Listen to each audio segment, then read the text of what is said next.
այսօրվա օրակարգին անդրադառնալով ինչ է կարծում արդյոք ԱՄՆ փոխնախագահը կարձագանքի կանսա պահանջողների ձայնին եւ այո ինչ որ մի օր ականատես կլինենք որ Ալիևյան ռեժիմի զոհերը մեր գերիները, մեր հայրենակիցները կվերադառնան եւ այո ինչ որ առումով կհարգվեն նաեւ Հայաստանում մարդու իրավունքները։ Գիտեք, դա վաղուց ուշացած արդեն նախաձեռնություն է, որովհետեւ գիտեք, որ Թրամփն էլ ինքը խոսեց դրա մասին այն օգոստոսի 8-ի հանդիպման ժամանակ, բայց դրանից հետո առանձնապես բան չփոխվեց։ Եվ ես կարծում եմ, իհարկե տրամաբանական է, որ այն մարդիկ, ովքեր ստանձնել են ինչ որ իմաստով այս խաղաղության երաշխավորի դերը, նրանք պետք է նաև լուծեն այսպիսի հարցեր, որը իրականում մեր մեջ ասած շատ մեծ հարց է մեր համար, բայց շատ փոքր հարց է այս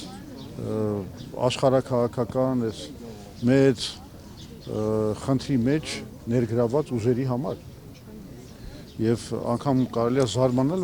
նրան, որ մինչև հիմա այդ հարցը լուծված չի։ Եվ դա է մեզ բերում այն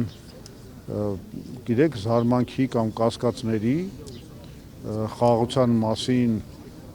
պնդումների վերաբերյալ, որ ասում են խաղաղությունը հաստատվել 1.5 տարի չեն կրակում այս կողմ այն կողմ, բայց մենք գիտենք, որ հակամարտությունը լուծված չի։ Մենք գիտենք, որ Ադրբեջանը շարունակում է հրաժարվել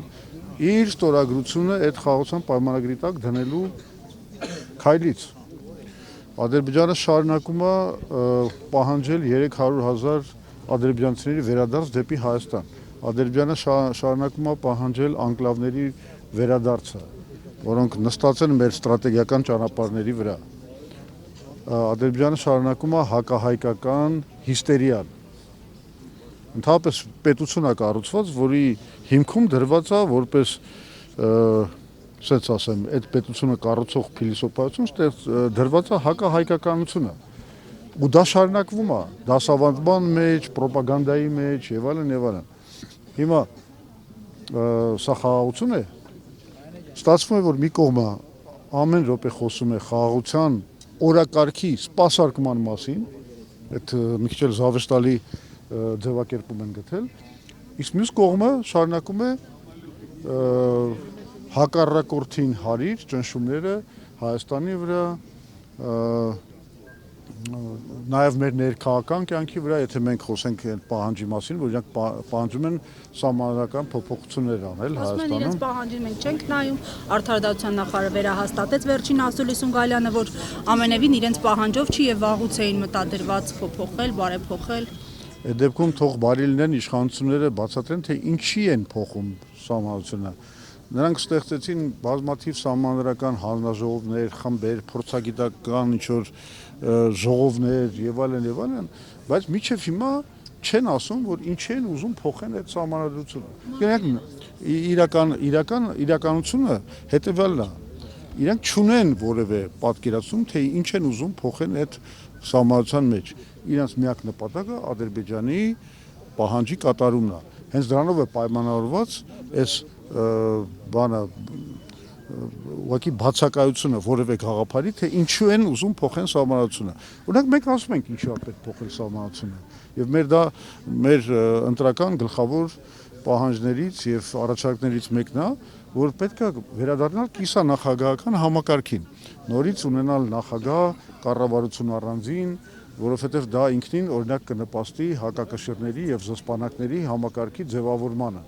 որը կբացառի այն անձնիշխանության իրավիճակը, կարելի ասել ավտորիտարիզմի իրավիճակը, որ այսօր հաստատվել է Հայաստանում։ Այսօր ամեն ինչ որոշում է Նիկոլ Փաշինյանը, ամեն ինչ։ ԲԴԽ-ի կազմը,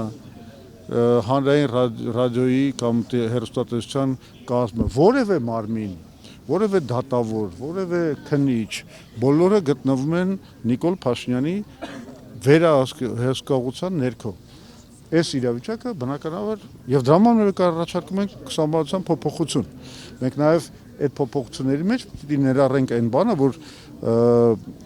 գործադիր իշխանության տակից պետք է հանել դատական իշխանության ձևավորումը, քննչական ապարատի ձևավորումը, դատախազության, Այսինքն ինստիտուցիոնալ կերպով պայքարել այս անձնիշխանության ռեժիմի դեմ, որը այսօր հաստատվել է Հայաստանում։ Այդ ծրագիրը, այդ դա հասկանալի ռեֆորմա։ Իսկ իրենք ինչ են ուզում անել։ Իրենք ընդհանրապես ուզում են կատարել Ալիևի պահանջը։ Լավ, հայ-ադրբեջանական հարաբերություններում Ամերիկայի Միացյալ Նահանգները project manager է, թե երաշխավոր է, թե միջնորդ է, ինչ է ըստ ձեզ։ Իրականում սա ես համարում եմ գործարք Միացյալ Նահանգների եւ Ալիևի միջև Իսրայելի օգնությամբ, որովհետեւ ընդդեմ Իրանի եւ Ռուսաստանի սա այս պրոյեկտի, իմաստը նա, որ իզոլացնել Իրանը, Ռուսաստանը, Հարավային Կովկասից եւ օգտագործել այդ Ադրբեջանի միջոցով այդ ելքը դեպի Միջին Ասիա։ Հասկանալի աշխարհական պրոյեկտ է։ Ձեզ մի բան էլ ասեմ, մենք շատ լավ գիտակցում ենք նաև հետևյալ բանը, որ եթե մենք գալիս ենք իշխանության, մենք չենք կարող մերժել սա, որովհետև ինչքան էլ վատ բան սա լինի, բայց որևէ նորմալ քաղաքական ուժ գալով իշխանության չի կարող հրաժարվել միջազգայինորեն ստանձնված պարտականությունների, դե ինչ որ բաներ մենք արդեն ստորագրել ենք, արդեն ոչ, այդտեղ գալիս է ամենակարևոր առաջարկը, որ մենք անում ենք։ Մենք համարում ենք, որ սա աշխարհակահական առումով բալանսավորված փաստաթուղթ չի, եւ ամենակարևորը, սա չի ապահովում Հայաստանի ազատվելը Ադրբեջանի կախվածությունից։ Եվ մենք առաջարկում ենք ստեղծել միջազգային կոնսորցիում BRICS երկրների մասնակցությամբ, եթե ցանկանան նաև ամերիկացիների եւ Թուրքիայի եւ Ադրբեջանի եւ Եվրոպական միության մասնակցությամբ, որը թույլ կտա կառուցել Հայաստանը Իրանին կապող երկաթուղի, որովհետեւ եթե մենք ստանում ենք ելք դեպի Հնդկական օվկիանոսի նավահանգիստներ, դա արդեն մեզ ազատում է միակողմանի կախվածությունից Ադրբեջանից։ Հիմա եթե մենակ թրիփը իրականացվի, ոնց որ ինքը դրված է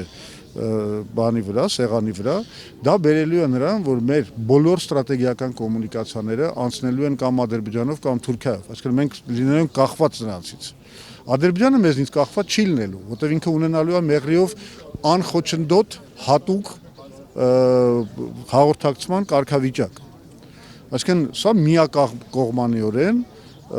ծառայում է Ադրբեջանի շահերին, ուստեղ խնդիրը հետևյալն է, լավ, մենք հասկանում ենք, կարող ենք ընդունել, որ Ադրբեջանը թող մեր տարածքի միջոցով միանա Նախիջևանի հետ, բայց մենք ուզում ենք երկաթուղային կապ ունենալ, որը մեզ կմիացնի մեր տարածքով Իրանի հետ։ Այսինքն պետք է բոլորի շահերը հաշվի առնվեն։ Եվ բացի դրանից նաև աշխարհակահական շահեր կան։ Այստեղ այս պրոյեկտով ոտնահարվում են Հնդկաստանի, Չինաստանի, Իրանի, Ռուսաստանի շահերը, եւ դա ստեղծում է լարվածություն ռեգիոնում։ Դա պրոքսի պատերազմների վտանգ է ստեղծում ռեգիոնում։ Այս բալանսը պետք է վերականգնվի, պետք է գտնել լուծում, որը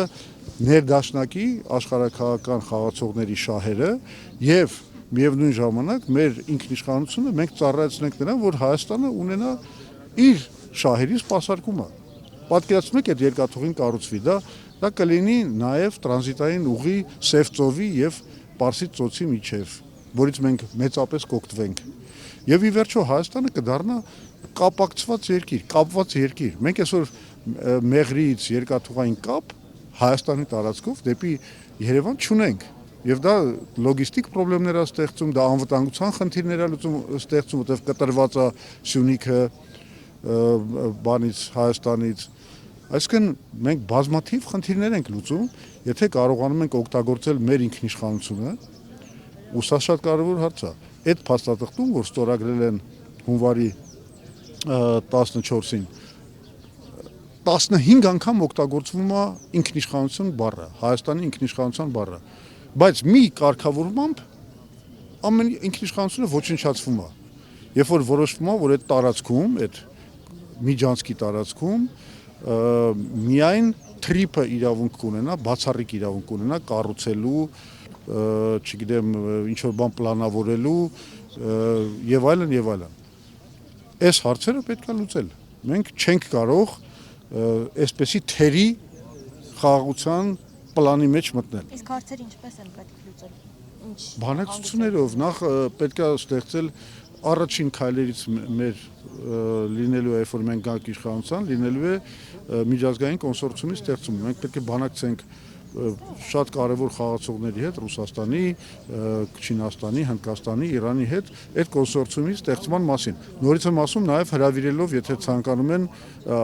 արևմուտքի ներկայացուցիչները, Թուրքիան, Ադրբեջանը նույնպես կարող են մասնակցել, եթե ցանկանում են։ Այո։ Որ հնարավոր է հասնել նման միջազգային կոնսենսուսի այն դեպքում, երբ ընդդիմադիր դաշտում նույնիսկ հնարավոր չի լինում կոնսենսուսի հասնել եւ Նիկոլ Փաշինյանին հեռացնելու շուրջ միասնական ճակատ ձևավորել։ Դուք համարում եք լավատեսություն, որ երկրի, ասենք, պատասխանատու կառավարությունը ուզում է իր տարածքի վրա կառուցի կոմունիկացիա, որը սպասարկելու է իր շահերը, դա չափազանց մեծ լավատեսություն է։ Բաժանորդագրվեք Արմատ մեդիայի ալիքներին YouTube-ում, Facebook-ում, Instagram-ում և Telegram-ում։